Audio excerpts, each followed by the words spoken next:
I'm also interesting that Chad mentioned the PhD and how it's changed over time. Sometimes I feel I had more in common with the monks of the 15th century when I was training for my PhD than with my graduate students today, and that includes my Mac 512, which I consider to be now part of the ancient history as well, which is why I'm so excited about this new, next panel. Transformations in Graduate Education, the Future of the PhD. Alors, notre deuxième table ronde de la journée portera sur les transformations de l'enseignement supérieur et l'avenir du doctorat. Les panélistes qui sont avec nous cet après-midi sont Sidonie Smith de l'Université de Michigan, Paul Yaknin, mon collègue de l'Université McGill, et Catherine Mueller, qui est consultant en philanthropie.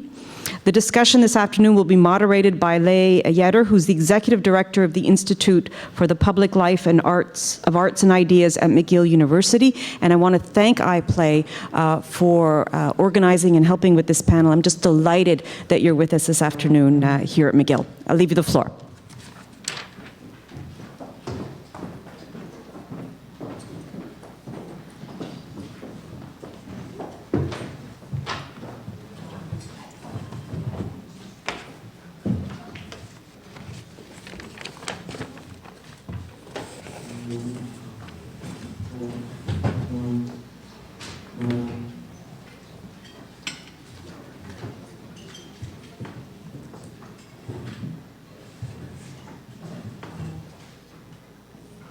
Thank you very much for that introduction, Antonia. C'est un vrai plaisir d'être parmi vous aujourd'hui et je voudrais remercier aussi la Fédération des sciences humaines d'avoir nous invités à présenter notre projet sur le futur du doctorat. This project began for us as part of the larger goal of the Institute for the Public Life of Arts and Ideas to reinvigorate humanities scholarship and teaching, to re-energize public discussion of and engagement with the humanities, and a desire to rethink the perceived crisis of the humanities and of humanities training at the graduate level. It grew legs, if you will, with a knowledge synthesis grant from the Social Sciences and Humanities Research Council. And the 2013 KSG grant cycle was meant to focus on, in Shirk's language, skills development for future needs of the Canadian labour market. Our project then, the future of graduate training in the humanities, was probably at first glance a bit of an odd fit. Humanities scholars don't generally speak of their work and of the way they teach in terms of labour markets, skills development, that sort of thing, and vice versa.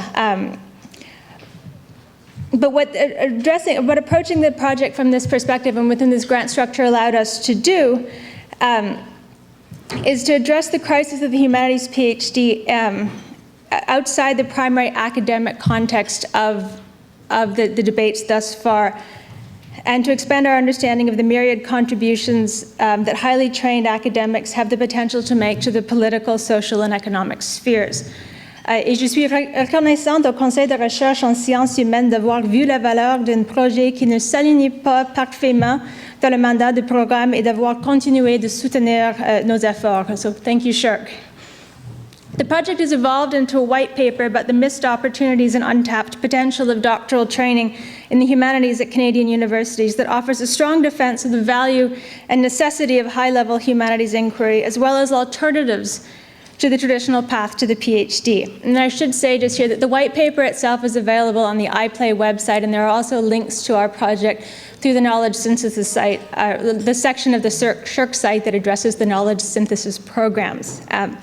Since the KSG programs were about knowledge synthesis, about gathering data and analyzing data, part of our project was to figure out what's already out there, what we already know about the state of graduate training in Canada at the PhD level. What we found, perhaps not surprisingly, is that the picture is still incomplete. We haven't done, collectively haven't done a really good job of tracking people, figuring out what happens to them after graduation, what they do, don't do within their programs. But what we do know,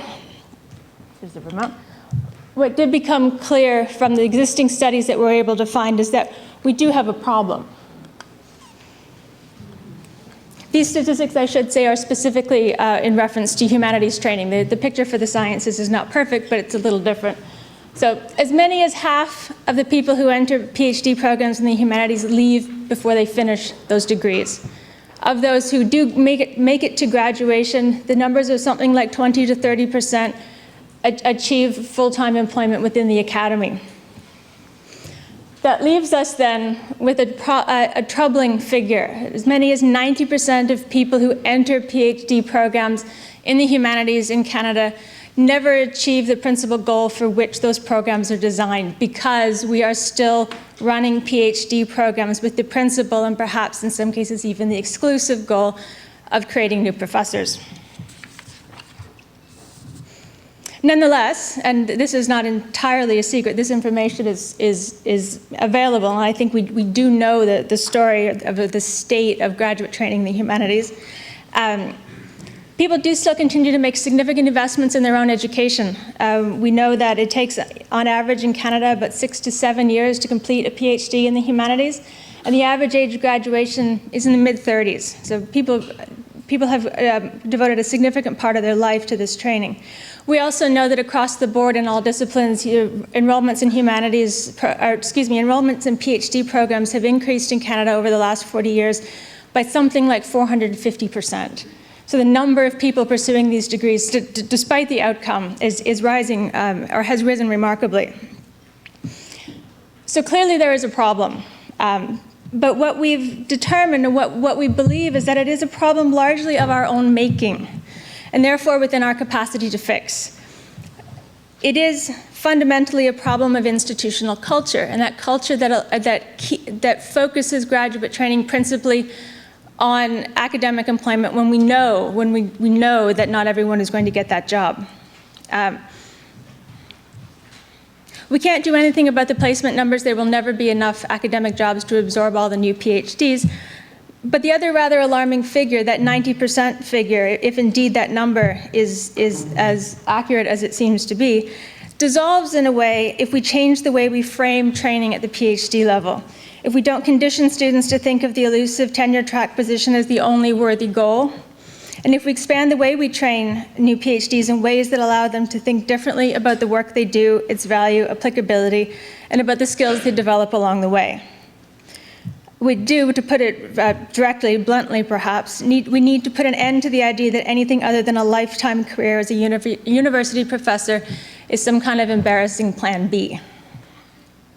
So what I've done here, and excuse the brevity, is to give you a very brief overview of the foundational information upon which we built what developed into a policy document. Our white paper is not just about the statistical evidence, but it's about a plan for reinvigorating the humanities PhD in Canada, reimagining what graduate study is about, who it's for, what its potential is.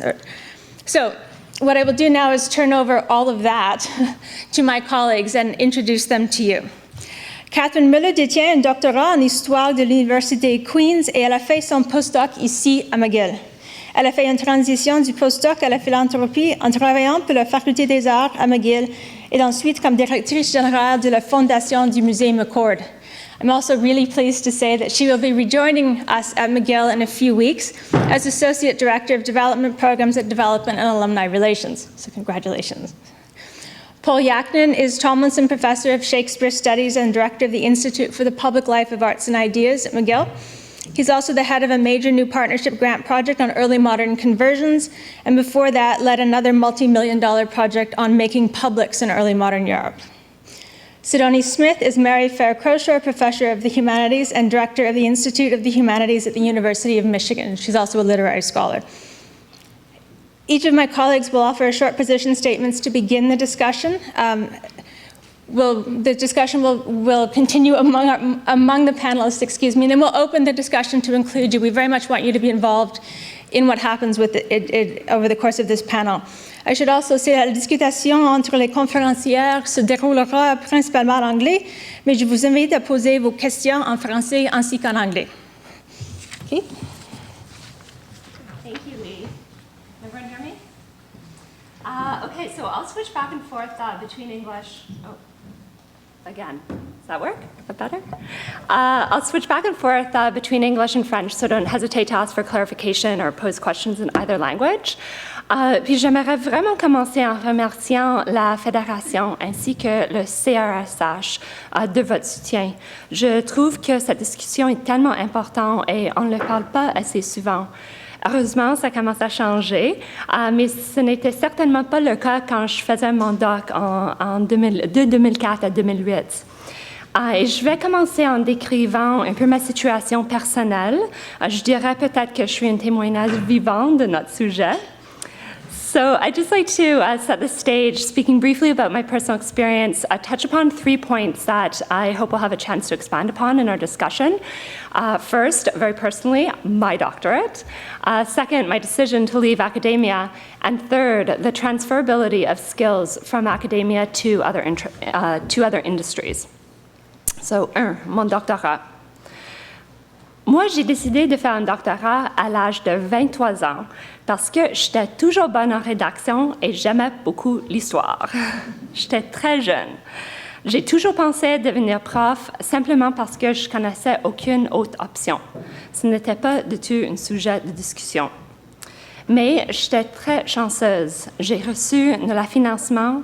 J'ai aussi enseigné pendant 2 ans. Mais parce que je voulais avoir l'expérience, pas afin de payer mon loyer. But it continued. I had a supervisor who was incredibly supportive of my finishing quickly and getting onto the job market, maybe an early proponent of what Sheryl Sandberg has recently termed having things that are good enough. Plus, he had funding for grad student research and for conference travel. So I attended a lot of conferences, published in conference journals, had an article out by the time I was in 3rd year. I was on track, or so I thought, to have a great career in a leading research or teaching institution. And 7 other Queen's History PhDs graduated with me in 2008, most of whom entered the program many years before I did. And of these 7, today, 1 is an adjunct at Nipissing, 3 are adjuncts at RMC and at Dawson College, Montreal. 1 is the director of History and Heritage for the Royal Canadian Air Force. And then there's me. So, ma décision de ne pas devenir prof. So, je suis revenue à Montréal afin de rédiger pendant ma 4e année, avec l'intention de faire un postdoc ici à McGill par la suite. En fait, j'ai commencé par enseigner ici à McGill, puis ensuite j'ai commencé mon postdoc après 4 mois. Mais j'ai vitement réalisé que l'enseignement n'était pas vraiment ma tasse de thé. On top of the teaching and the postdoc, I had also been doing a number of contracts, research contracts over the years for government, for history consulting firms, also for a think tank. And I was starting to get increasingly sort of involved in what has been termed in the field as the Aboriginal industry. And I was really starting to question my role in that and how I wanted that to take me forward. So finally, j'ai dû réaliser que cette recherche historique dans les bibliothèques et dans les archives, loin des communautés autochtones, me détachait un peu de la raison principale pour laquelle j'ai tellement adoré mon projet. Je voulais être proche aux gens. Je ne voulais pas être l'experte étrangère dans les communautés autochtones, là où les gens vivaient leur histoire eux-mêmes. So the fact that I felt that teaching and research really was no longer for me coincided very nicely with the fact that there are absolutely no jobs in my field. But the clock was ticking on my postdoc, and I abhorred the idea of piecing together classes here and there at multiple universities or colleges to support myself afterwards, or getting a government job, even though there are plenty of people who do both and are wonderful at it. It was just not for me at all. So what was I to do? And I had absolutely no idea where to start. Here I was about to be 30, I had no real job experience, nor any idea of what these careers might look like. I kind of felt I was 22 years old, I was just finishing my undergrad, I was leaping out into the world, I had no direction, whereas all of my friends were getting promotions at work, they were advancing, they were sometimes on to their 2nd or their 3rd position. They were earning money. Toi, les compétences transférables. So, sans savoir quoi faire, j'ai acheté un livre comme une bonne étudiante. So, what are you going to do with that?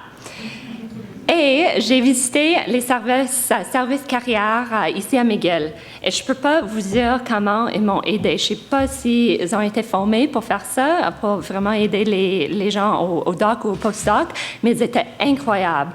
Moi, j'avais aucune idée, and you'll call me very naive, but so be it. J'avais aucune idée des emplois qui étaient possibles, des emplois en communication, en relations publiques, en philanthropie. Mais ils m'ont regardé, puis tout de suite, ils ont dit, il faut que tu fasses quelque chose avec des gens. Et ils m'ont aidé énormément en revoyant mon doctorat comme un poste réel avec des vrais accomplissements qui s'intéresseraient les gens dans le monde hors de l'académie. And they were right. I had plenty of transferable skills. I just didn't know it at the time.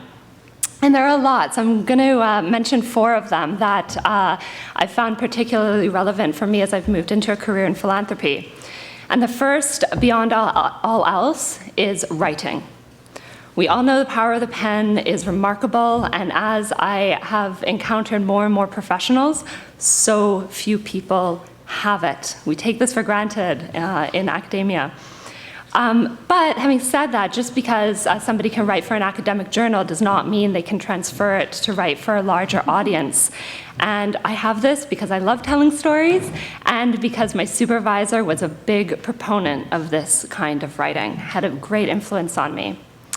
The second, understanding of the importance of facts and accuracy. This goes along also with the third transferable skill, critical, strategic thinking and questioning. Again, we may take these for granted, but I was really surprised at how little I saw this demonstrated by people who were also very highly educated, perhaps not with a PhD, but who were fulfilling other roles in an organization. So I think that's an area that is something that I've definitely taken with me. And fourth, and this of course was mentioned earlier, people skills. This, of course, was so important for me doing research in Aboriginal communities. The whole idea of getting into communities, of building trust, of getting to know people, of promising things, of following through on those promises, on communicating effectively, on being diplomatic. And these, of course, are incredibly important in the real world, and certainly in philanthropy when you're dealing with donors and donor relations and institutional priorities. So that was a huge boon.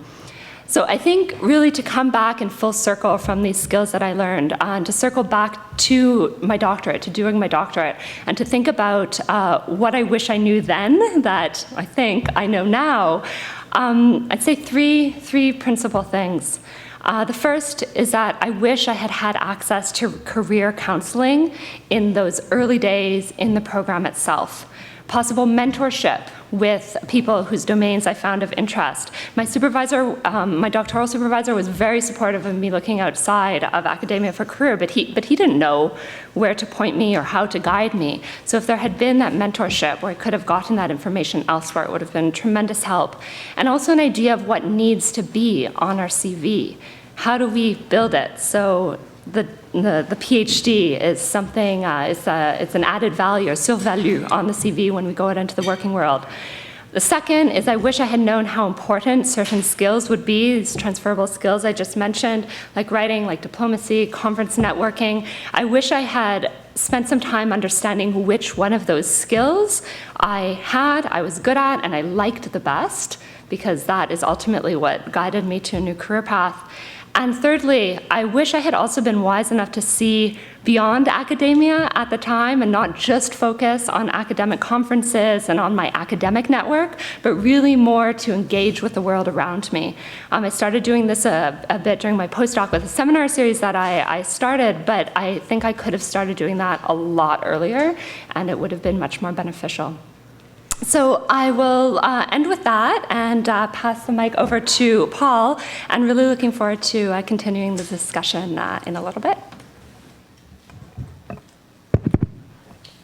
Good afternoon. It's a real pleasure to be here. Thank you so much to the Federation. Thank you to Shirk for supporting our work and helping us get the word out. Thank you to the people at this table who contributed very substantially and creatively to the white paper. And to my colleague Martin Kreisworth, who's over there, the Dean of Graduate Studies here at McGill, who was also one of the authors of the white paper.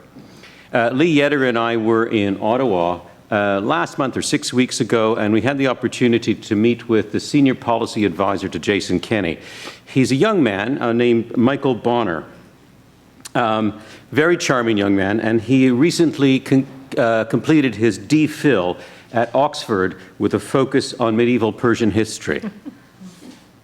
I take him to be an exemplary figure of how the humanities can turn toward the world, become worldly, and be successful doing it without damaging the core values, methodologies, and forms of knowledge that are intrinsic to the humanities. Indeed, I want to suggest that the reorientation of the humanities toward the world will make them stronger. One of the most important things that I learned over the course of doing this research, it's something I knew, but I learned it more deeply, is that the students I've been advising for 20-odd years, expecting them to get academic jobs and feeling finally with some of them, was there something wrong with them when they didn't get academic jobs, proves that even really good people can be unethical given particular institutional conditions. The institutional conditions of graduate training actually create conditions of an unethical practice that erode the core values of the humanities. I note that Michael Bonner has published on 6th century Persian history and on modern Russian-Afghan relations. Tellingly, the title of the latter essay is The Soviet-Afghan Friendship Treaty, Lessons from History. There's been a great deal of excellent work on graduate education over at least the past 2 decades. Most of it has focused on the academy and the academic labor market. That is, it's focused on the institutional and economic conditions of training and employment in the university. And of course, this work has made plain what we knew, that there is chronic and systemic underemployment among PhDs at the university.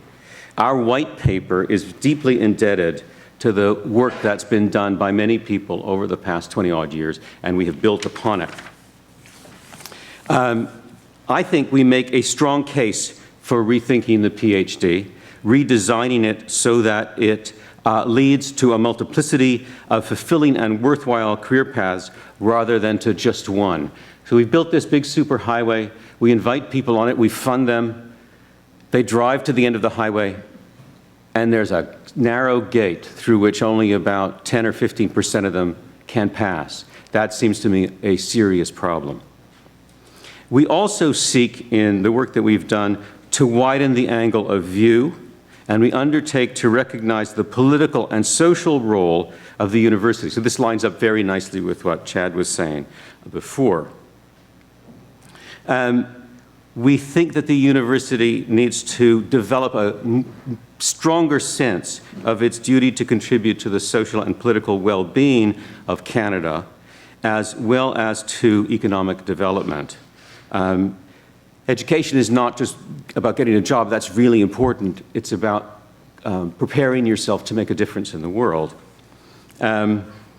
We also seek to emphasize the political and social opportunities and responsibilities of PhDs. To realize this central, underdeveloped dimension of the university is a very large task. Our proposed model PhD programs, we've got 2 of them in the white paper, replace the dissertation with an ensemble of interrelated projects in different formats with different emphases by way of different publication platforms and for different audiences and or readerships inside and outside the university. These new PhD programs carry forward the reorientation of the humanities so that young scholars and teachers learn to look outside as well as in, and learn to speak to those outside the gates of the academy as well as to the academic community. The full realization of the worldliness of the university and of the PhD requires more than new innovative program changes. It requires that we change the culture of the university.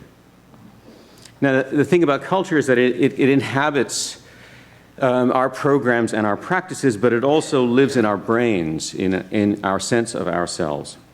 And the last thing I want to tell you about is a conversation I had with one of my MA students several months ago. She's a really talented person, and I have enjoyed working with her very greatly. And I had a conversation with her, and I said to her, did I forget to write a reference letter for your applications to the PhD? And she looked a little uncomfortable, and she took a beat, and she explained to me that she'd thought about it, and she'd done research, and she decided not to apply to a PhD program. Now, you have to understand, I'm 6 months into the work of the knowledge synthesis grant. I know about the statistics. We're developing this argument about PhDs leading to multiple legitimate career paths. Nevertheless, it stunned me. It took me a moment to collect my feelings. I felt disappointed, injured, and somehow turned against. But I was good. I took a breath, and I endeavored to answer her expectations in her terms. And we were talking about doing a project together within the Early Modern Conversions project that would lead to co-publication of an article, which I think young people who are heading to academic careers need to do. And so I changed what we were to do together. From doing an academic essay together on Shakespeare and conversion, on character, how Shakespearean characterization is an effect of his thinking through of early modern forms of conversion, to an essay, an academic essay on Shakespeare, character, and conversion. I'm not letting her go that easily. Coupled with an attempt to write a crossover essay that would be for a popular public rather than academic publication.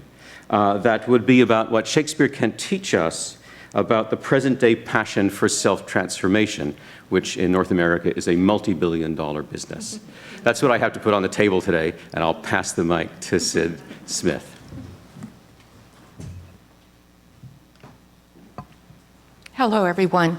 Let me begin by apologizing for my inability. I wish I were apologizing for my ability, but my inability to shift from English to French. So I'll stay monolingual to my own shame.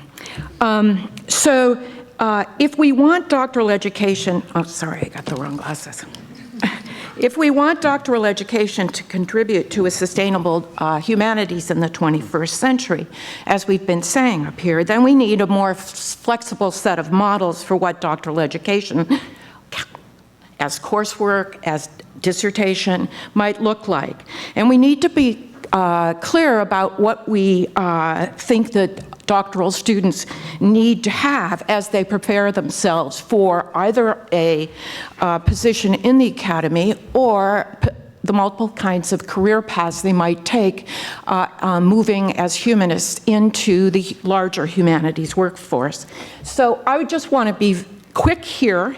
This is a little bit of overkill, but we know that, and I want to preface this by saying that we have focused on alternative career paths, and that's very important. But from my point of view, we don't talk about alternative career paths as if there aren't real needs for changing the kind of doctoral education we provide for those who will go on in the academy.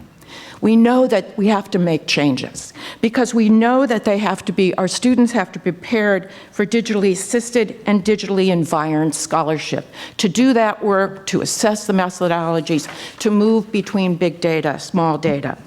And we know that they themselves, as they're going through their programs, may get involved in designing new platforms, and they will possibly leave multiple kinds of legacies around for scholars to come. We also need to be preparing our students for the future of scholarly communication. That is to think not only in the short-term essay and the long proto-monograph, but to think about middle states publishing, about hybrid publishing, about multimedia forms, about the new platforms for online bookishness. And so facilitating if they gain the facility to communicate in such a mobile and heterogeneous environment, it will position them better as people who are going on into tenure-track positions and people who are going on to alternative careers.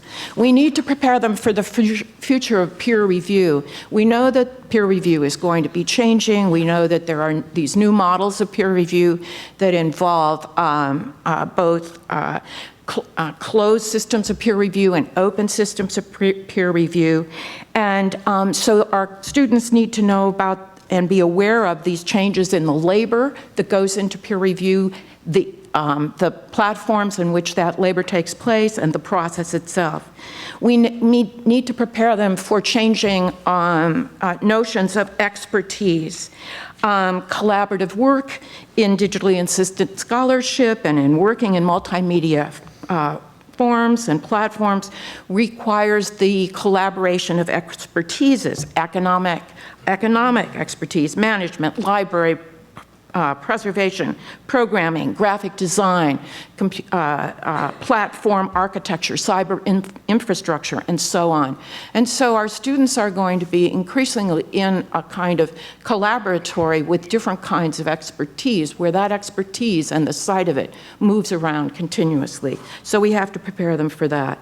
And we have to prepare them for a new ecology of teaching and learning in classrooms because of the move towards new forms of learning environments, hybrid classrooms, flipped classrooms, and because we have so much more, as was noted earlier, so much more scholarship on the way students learn now and what it is that social media and other kind of digital devices and affordances, how is that impacting their process of learning and the way they think about themselves. And as Paul said, we need to prepare them to write for multiple audiences, and we need to prepare them for new kinds of skills. As our testimony presented, grant writing, conference organizing, perhaps even statistics, project management, so that they can think proactively about multiple futures. Now, so what is it that we could be doing? The white paper suggests two new kinds of doctoral programs. The doctorate in humanities practice, an applied humanities, and then the workshop model of the doctorate.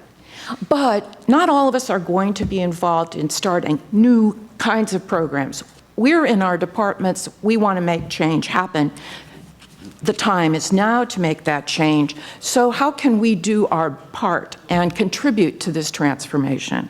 Well, there are certainly ways in which we can think about new kinds of courses, and we can think about new alternatives to what we commonly use in, say, in humanities, and probably it's true of the social sciences. Also, a kind of seminar paper model. There are many alternatives to the seminar paper. Collaborative writing, group projects, multi-voiced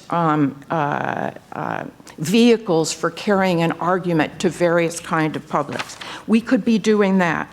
We could have new model courses where we might add skills of curation and advocacy to those of deep writing. Or we might collaborate with our colleagues in other departments to develop skills-based courses. We might develop new model programs like the ones that are outlined in the white paper, but there are also kinds of doctoral programs in, say, archives, curation, and humanities databases, or literatures, languages, and public policy, or humanities and publics. And we might expand, and from my point of view, this is my passion, ever since I was president of the Modern Language Association in the US about 4 years ago now, to expand the models of the dissertation. And we talk about that in the white paper in relationship to these two models of new kinds of doctoral programs. But I want to say just a little bit more about it. The one-size-fits-all model of the proto-monograph does a disservice to our students, does a disservice to the fields that we study, and does a disservice to our colleagues in the humanities and those outside who understand the humanities capaciously. And who have their own kinds of passions. And one of the things that accounts for the long time to degree, in the US, here you're at about 7 years, but that's after the master's. In the US, the average is 9.3 years for completing the dissertation. And a lot of that time, or the PhD, a lot of that time is the years spent alone finishing the dissertation. Sometimes floundering, sometimes getting disillusioned, sometimes unable to deal with the anxiety, sometimes influenced by family issues, sometimes just a desire to get back to communities of affiliation. And so I've been arguing, and this white paper argues for expanding the notion of what a dissertation is and having more flexible kinds of dissertations. And I'll just end by, since we're all waxing autobiographical, just a kind of anecdote about meeting with three of the doctoral students that I work with in the last couple weeks. One of them, a working class kid who is in the process of doing his exams, and he is totally disaffected. And I talked with him. We talked about what his passions are. He's got all these skills in computing. He can't see himself as being able to write papers like his peers do. He's overwhelmed. And so I talked with him a lot about what does he want to do with his life. And he's now just been offered a terrific job in the School of Education at Berkeley to do their IT. And he's going to take leave, but he's going to follow that and see how that satisfies him. A second person I talked to is one that we would say is doing it the traditional way. It's a student I'm working with who's very motivated, and she finished her exams last year, and in September, August, I guess it was, we met, and I said, okay, I'd like to set you, I see that you're very organized and you are ready to write. She said, yes, I'm ready to write. And I said, okay, do you want to finish this in 1 year? She said, yes. I said, okay. I'm going to give you deadlines every 2 months. You're going to send me a chapter. She just sent me the 4th chapter. And she will have this finished by the summer, a draft. But the thing is, she sent me amazing drafts. And so this is an example of someone who's doing a conventional kind of PhD dissertation, but is kind of, I'm trying to work with her and her strengths and get her through in a reasonable amount of time. And she can go out next year, which would be her 5th year on the job market. And then a third conversation I had with another student, a brilliant writer. But it was clear she's working with somebody else, although she stays connected with me because she may put me back on her committee at some time, depending on where she lands in the topic. And it is clear that she loves to write in the essay form, and that that's her métier. And it's hard for her to think about a long-form argument without breaking it into these pieces of essays that she's drafted or developed. And I try and talk with her, and this is one of those conversations about she's being asked to fit herself and her style into a one-size-fits-all model. And it's not doing justice to her, and it's not doing justice to her field and her mentors.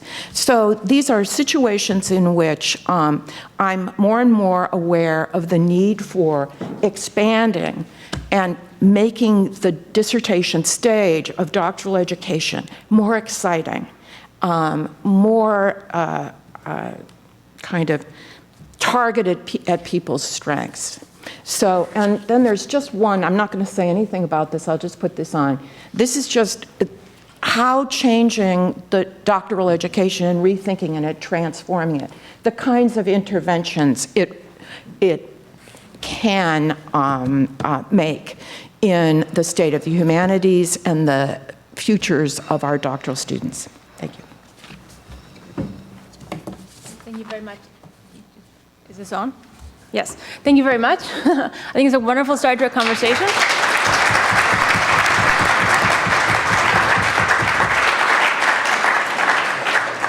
I want to include the rest of the room in this conversation, but first I'll give my colleagues a chance to respond to each other if listening to each other inspired particular sort of comment or intervention. I have a few questions too. I'll lead with one question. It's something that came up in the work that we did leading up to the writing of the white paper, and it's not something that we talk very much about in the white paper, and that is teaching, and teaching as a transferable skill. So I guess I want to ask my colleagues if, especially since I've never done anything but this, if they find that what they learned as teachers is something that you've been able to use and modify for the work that you do now. Yes, absolutely. Teaching is a lot like managing people, I think. Learning what motivates somebody, learning what will encourage them to move themselves forward, learning what they're passionate about. So I think that's definitely a transferable skill, even if you don't set foot in a classroom, ever again. I would think, to go back to something that Kate said earlier, teaching is a valuable skill, certainly, but we need to make sure that the students who are doing the teaching understand exactly what Kate just described, that what they're learning how to do is not just walk a student through a poem or get them to read a document, et cetera, but they're actually leading. There's a skill set here that is easily transferable, and we also need to find a way to have a stronger, more effective conversation with the world out there about how transferable teaching skills are. Can I add something to that? One of the things that I'm concerned about when I talk with doctoral students, and I've been off and on one of the job placement officers for the English department at Michigan over the last 5 or 6 years. So I look at their letters and I look at their CVs. And one of the things that I worry about in the way, at least in the States, doctoral education is organized. It's that students are often looking to get out of teaching, so that they're looking for fellowships so they don't have to teach, so they can spend the time writing on their dissertations. And I think that's another thing that the monograph dissertation enforces, and that it's not, many of them are not going out on the market with a lot of experience teaching. And so they are also disadvantaged for understanding the transferability of those skills for other kinds of careers, satisfying careers. I'll add to that. I mean, one of the things that I learned, because when Lee first noticed this call for applications that came from SSHRC, and she showed it to me, I went, that's not what we do. It's labor market and skills, come on. And over the course of the work, I've learned to understand the word skills again. And that's teaching, after about 15 or 20 years, I finally learned the art of shutting up in a classroom, which is actually the art of teaching, creating the conditions for learning, creating structures, putting in things at appropriate moments, and letting people teach themselves and teach each other. And I mean, I don't think that when we talk about why what we do is valuable and transferable, that it actually should be reoriented so that it includes the world outside the academy. I don't think we talk very much about our skills as teachers, and I really think that's something that we can think more about. I'd like to ask you as well to comment on why we haven't just argued to reduce the number of enrollments, why we haven't cut programs. If it's clear that we're producing too many PhDs, if that's the right way to frame it, why don't we solve the problem by just producing fewer of them?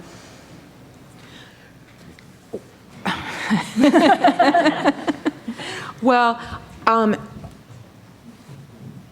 Now, I can only speak from experience in the U.S. system, but it is true that most programs in the U.S. have decreased the number of students that they're accepting into their programs.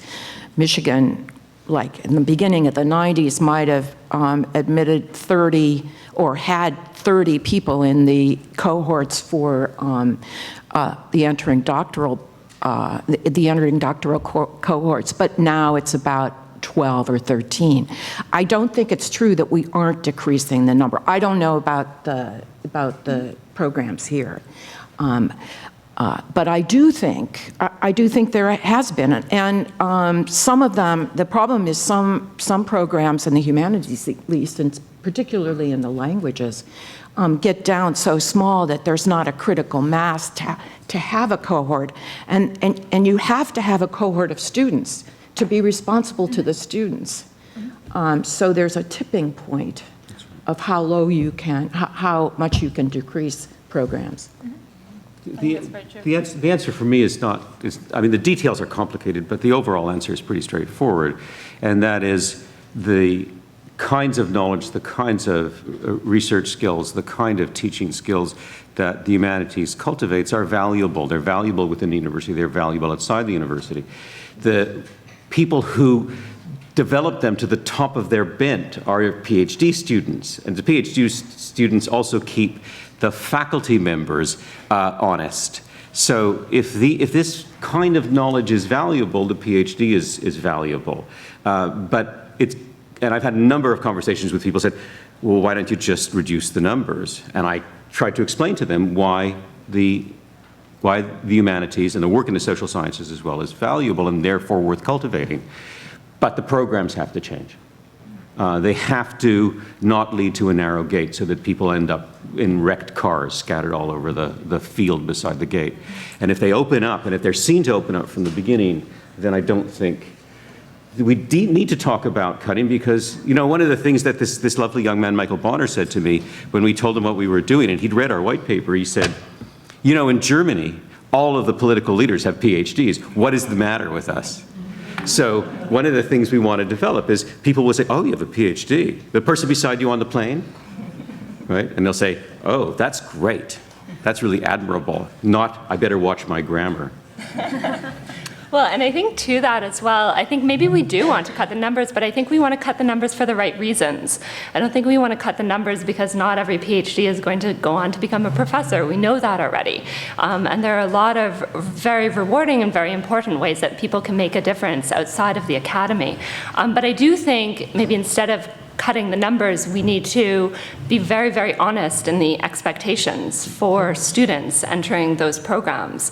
That, you know, if these are your options, if you're getting into this program to either become a professor or to do research elsewhere for a think tank, to work for the government, I think we need to be having those conversations. And in having those conversations, and with the realization that not everybody is going to get a job in academia, that may very well reduce some of the numbers of people entering into the program. Should we invite questions from the floor? I've been told that there are microphones on both sides of the room, and there's a wandering microphone as well. Marty?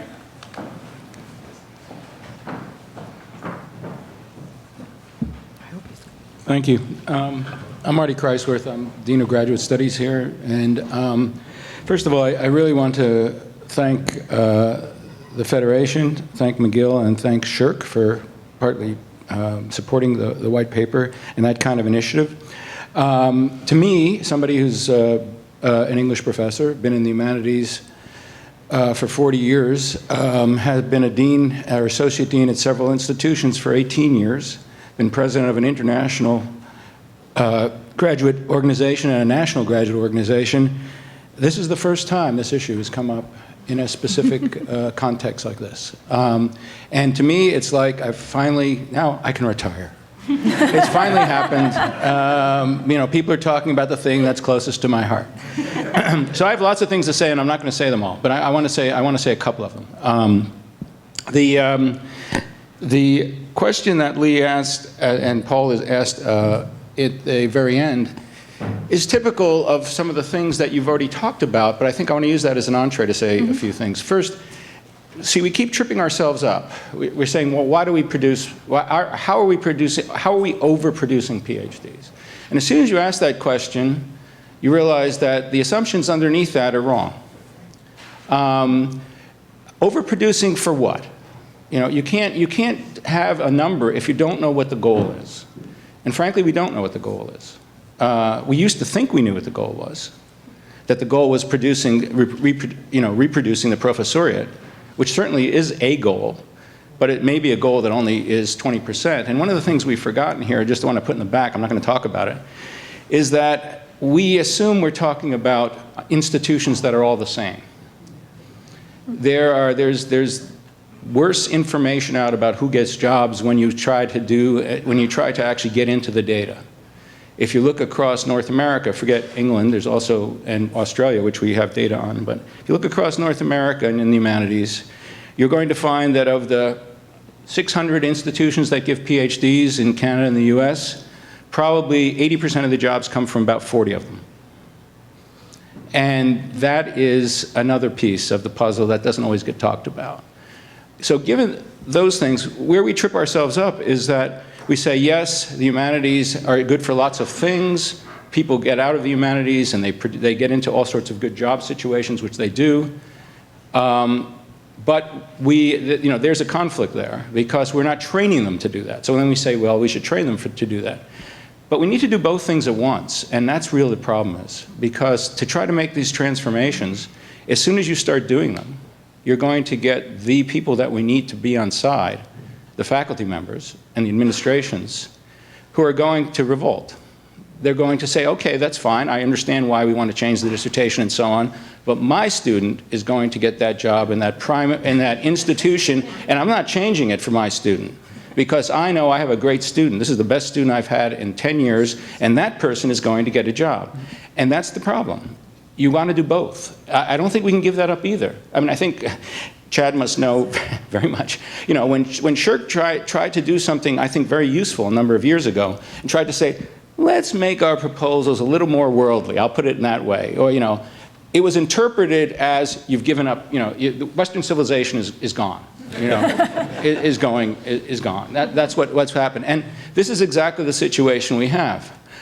What is interesting, too, it's not just the humanities. I mean, the thing is that I've been a dean to deal with, you know, entire universities. And if you had a bunch of, this is the one that will surprise you if you don't deal with outside the humanities much. If you had a bunch of engineering profs here, they also want their students to become engineering profs.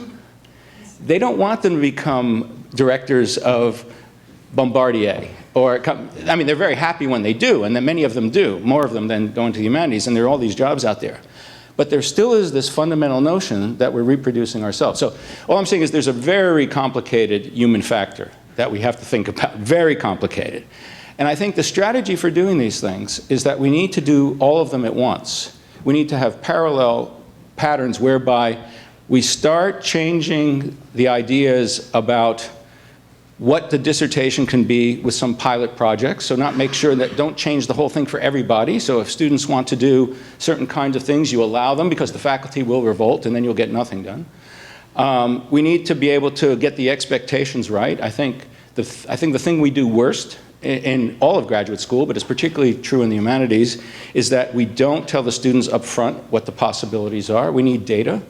And unfortunately, this goes well beyond us and even the institutions. It goes into governments. You know, a sad case that I'm sure Chad and others well know about is that there used to be a thing that StatsCan in Canada produced, the survey of earned doctorates. It wasn't the greatest survey, but it was a survey. And it did talk about jobs, and it did talk about what happened when you finished your PhD. And about 4 years ago, or maybe more, 5 years ago, they stopped doing it. The government said, we can't afford this anymore. And we at CAGS, and I'm sure Shirk, and I'm sure NSERC, and wrote the government and said, no, wait, you're going to lose all our longitudinal analysis. We can't possibly tell what's going on. We don't know anymore. We don't have any survey across the institutions. I'm going in different directions. I'll just say one last thing. The thing about why we need more people in the humanities PhDs, why we need more PhDs in general, there was an interesting study done in 2003 by the Opportunity Analysis in Ontario. Martin, that's the group at U of T, at University of Toronto at Rotman. And he did a study about innovation and development, and he wasn't just talking about technical innovation and development. He was talking about all sorts of things, social programs, public policy, everything. And he compared places in the world with, and he wasn't trying to show a causal relationship because it would be much too complicated to do so, but he was just showing correlations. And he was showing that those places in the world that have the most innovation and development across the board, from technology and to have the most PhDs. And where are they? Sweden, Finland, the Scandinavian countries, Germany. It's not Canada or the US. And the US has 10 times the PhDs that we do, by the way, per university. So when things are decreasing in the US, maybe that's not a bad thing, but in Canada, they're not decreasing. PhDs are kind of going up. And one of the things he was trying to do, he was talking about Ontario, he was comparing Ontario to other states of the same size in the US, and almost invariably there were 10 times the PhDs produced that were produced in Canada across the board. So, this is just another thing to keep in mind. Why do we want PhDs? Well, as one of my associate deans once said, we want more PhDs because we really want smart people who know how to do research in the world. And I think that makes a lot of sense. I'll just stop there in case other things come up. Thank you. Can I'll respond to one of the things you said, Marty, which is very important, and that is the pushback from colleagues. I've had a number of conversations about this with colleagues who went, "You want to do what?" And I said, listen, here's the situation as far as we can tell with the PhDs and what's happening to people who graduate with PhDs. And once my colleague took in this fact in some substantial way, he said, okay. He didn't say, okay, let's change the PhD, but he said, okay, we have to think about this. So I think you start the conversation, just by acknowledging the situation that we're in. So first thing to do is look around our own house, and then we can think about how to fix it. And I think, just to add to that a little bit too, a lot of people who may not have anticipated thinking that some changes need to be made, their students aren't getting jobs. I mean, it's not all the elites that are placing all their students. They aren't doing it. And places like the flagships, the largest universities, they also have a lot of students who aren't able to get jobs. So there's a recognition that a conversation has to go on, and it's happening in a lot of places. Graduate schools are having more kind of thinking about alternative career seminars and workshops. Mellon is funding certain projects to bring people together in summer to think about alternative careers. This is on a roll, and it's not, and so I'm far more hopeful than you sound, Marty, about some possible change coming along. Well, and sorry, can I just add just very quickly, I think also within the existing structure, we can continue to do a lot of the things that PhD programs do, just to have the opportunity to think about them in different ways. When we're organizing a conference, don't think about I'm organizing an academic conference, but you're organizing an event that has, a lot of implications in terms of building your CV for the world outside the academy. And same thing, speaking about teaching and managing people. So I think it's maybe just thinking about different ways to verbalize what we're already doing within the academy and what kind of opportunities that provides us outside. Yes, I guess I'm, is this on? Yeah. Raising the question, too, of why produce PhDs in the first place. It seems to me that if I've understood the morning correctly, we can't use the language of inherent value, that it's somehow good on its own. That isn't going to carry the day. And yet it seems to me the MA student who looked at the field of PhD education and said, obviously a bright woman, obviously capable in every way, and said, if I stop long enough to think about it, I don't see why I would do that with my life, why I would give it any time at all. I think we need to be able to answer that question.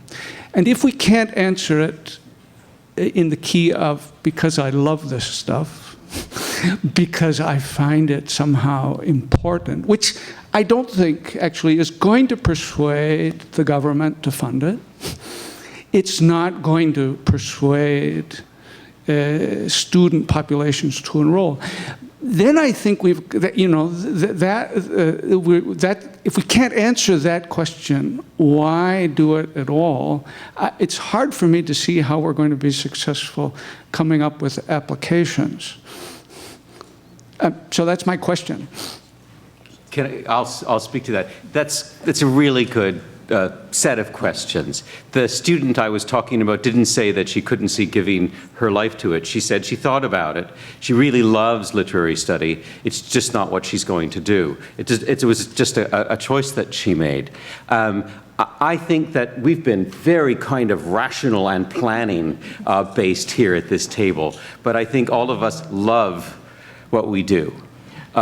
Yes, I don't. The kind of dichotomy between extrinsic and intrinsic value seems to me oversold.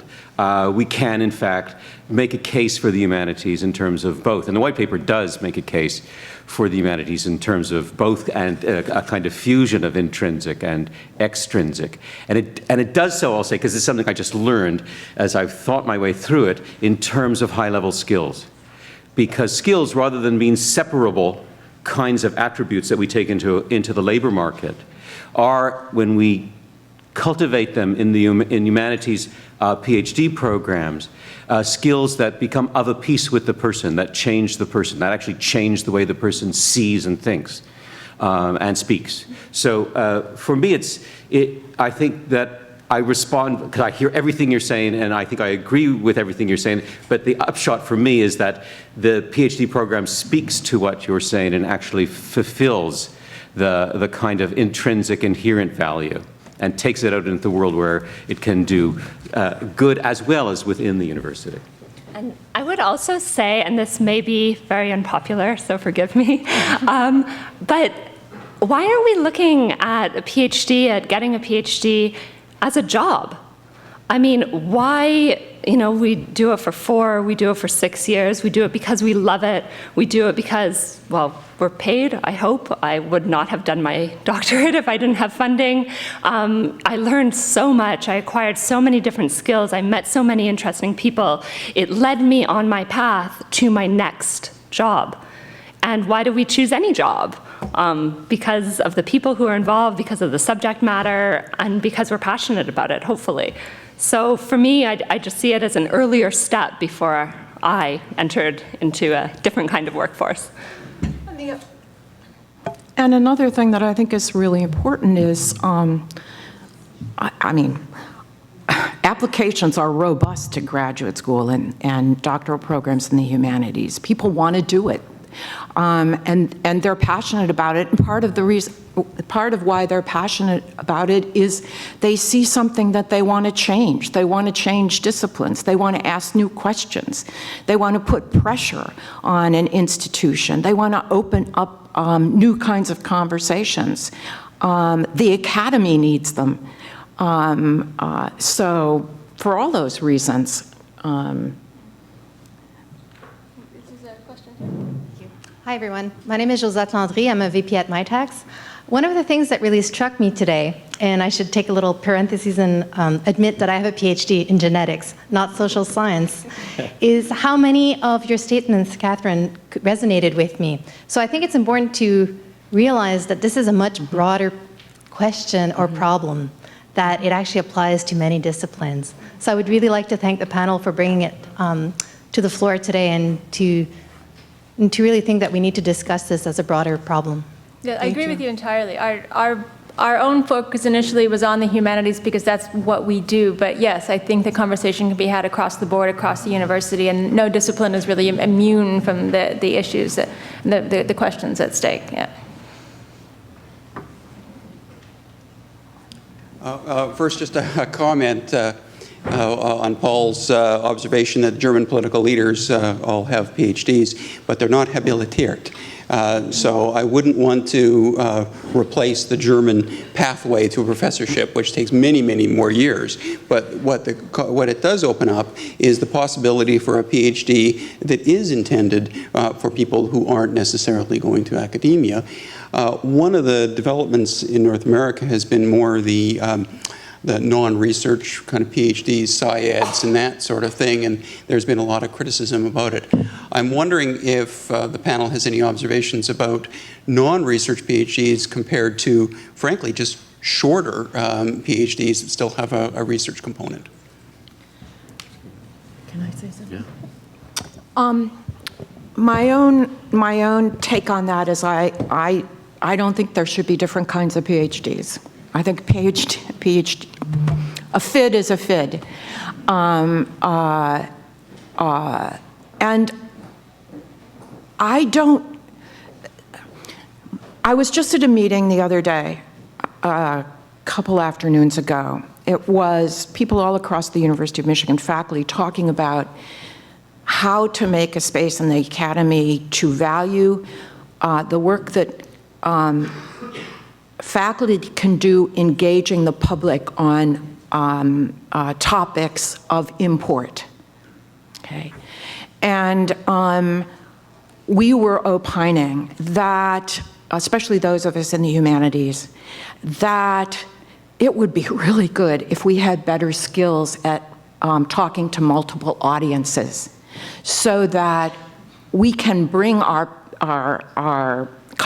we can make our contribution, we can spin issues in a particularly interesting way based on our own work, we can engage the public on issues of import, we can bring them the pleasures of studying, say, classical archaeology or early modern music or whatever. And so I think all the students who are in doctoral programs need to be able to talk to the public.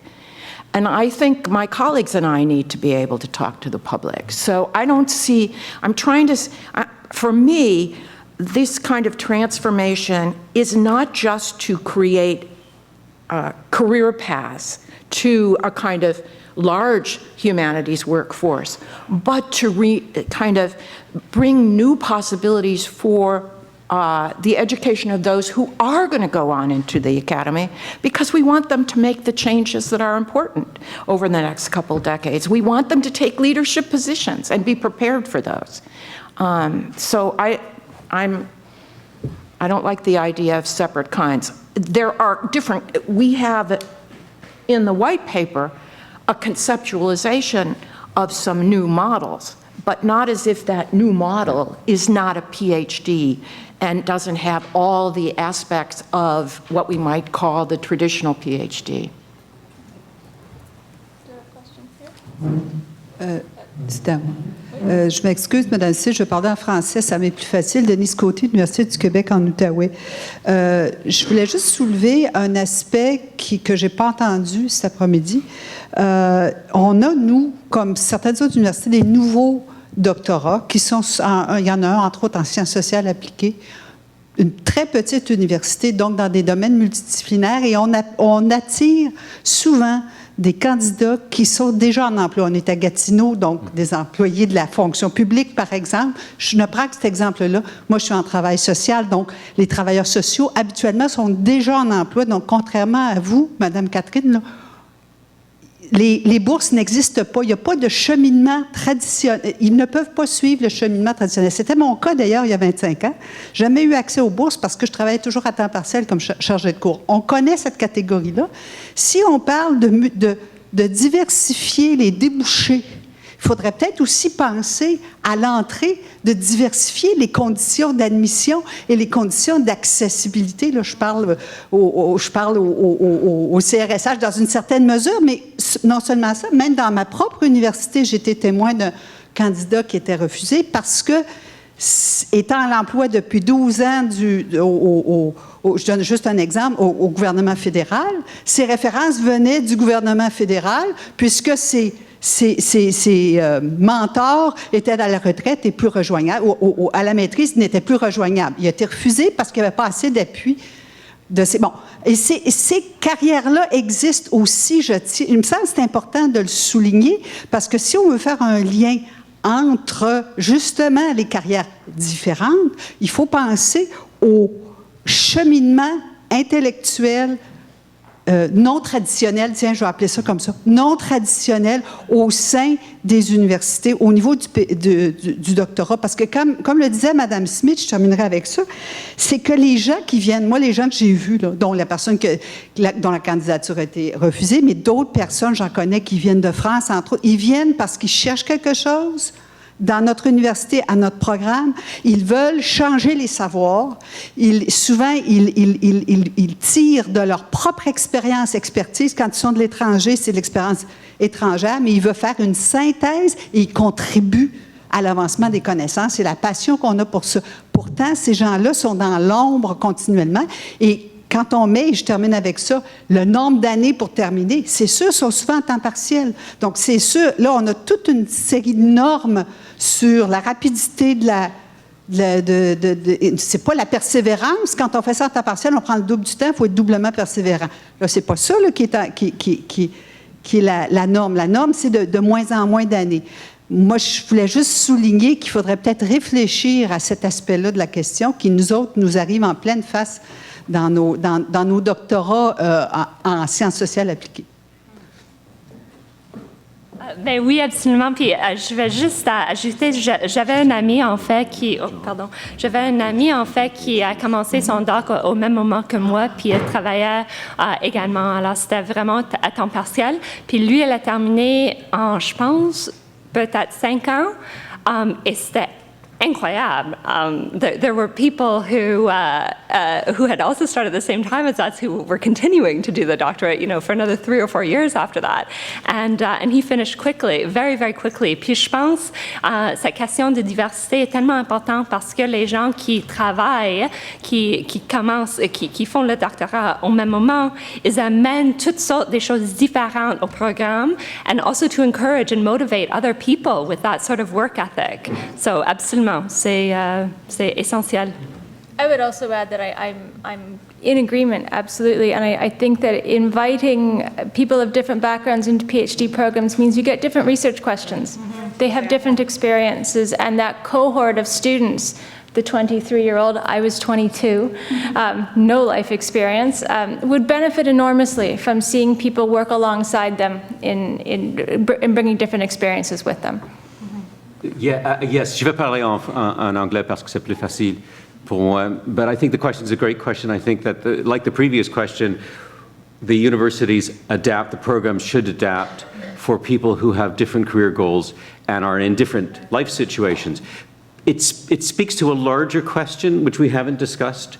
We discussed it a little bit in the white paper, and that is how people entering PhD programs need to think more seriously about their own life narrative and see the PhD program as one element in a life narrative, not something that's supposed to be able to suspend the necessity of writing such a narrative for 5 or 6 or 7 years. There's a question here. Thank you very much to the panel. I echo the other my colleagues' statements about how important this discussion is. I'm Michelle Murray from Bishop's University, which is a primarily undergraduate university. And Catherine, what you were saying about how you wish that one of the things you'd known was just being more aware of the skills that you were learning and the skills that you were good at, and because ultimately that's what determines your path. And that's something that really resonates with me, because at Bishop's, and I'm sure at other undergraduate universities, we're trying to be more intentional about talking to undergraduates about the competencies and the skills that they're learning through a liberal arts education. And it just seems to me that it's very interesting that, we at the undergraduate level can do a lot to prepare people going forward into perhaps graduate school, by making that just more, making people more self-aware and that sort of thing about competency. So thank you very much. Thank you. Yes, well, thank you very much for giving me the last word. My name is Karine Moret. I'm with Genome Canada, and I'm going to echo the comment made by someone from MyTax. So coming from the other sciences, science, technology, engineering, medicine, mathematics, the PhDs there are being challenged with taking on new skill sets, being innovators, being entrepreneurs. Let me be crude. They are being tasked with taking care of the private sector. And if we want a successful society, we need a balanced society. So we call upon you to take on the public sector. For Genome Canada, our challenge is to make Canada into a global leader of the 21st bioeconomy. The science and technology will not succeed on its own. We need the governance, we need the behavioral and ideas to change along with what science and technology can offer. So your task is to maintain a balanced society and live up to the challenges of the private sector by sustaining a strong public sector. So take it on.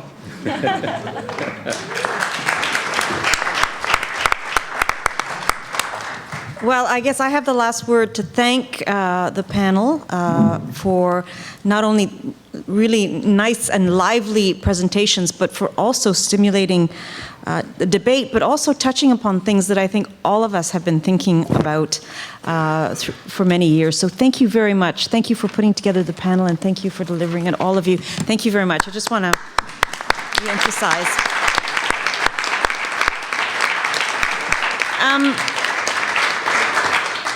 We have a lot of room for the transformation of the PhD. We have a lot of room also to transform our learning of digital humanities. And I'd like to invite you to have a very short break and then to return here at 3:45 for a presentation by Kevin Key, who is the Canada Research Chair in Digital Humanities at Brock University and who will deliver our Big Thinking lecture. So we'll see you in about 10 minutes. Thank you.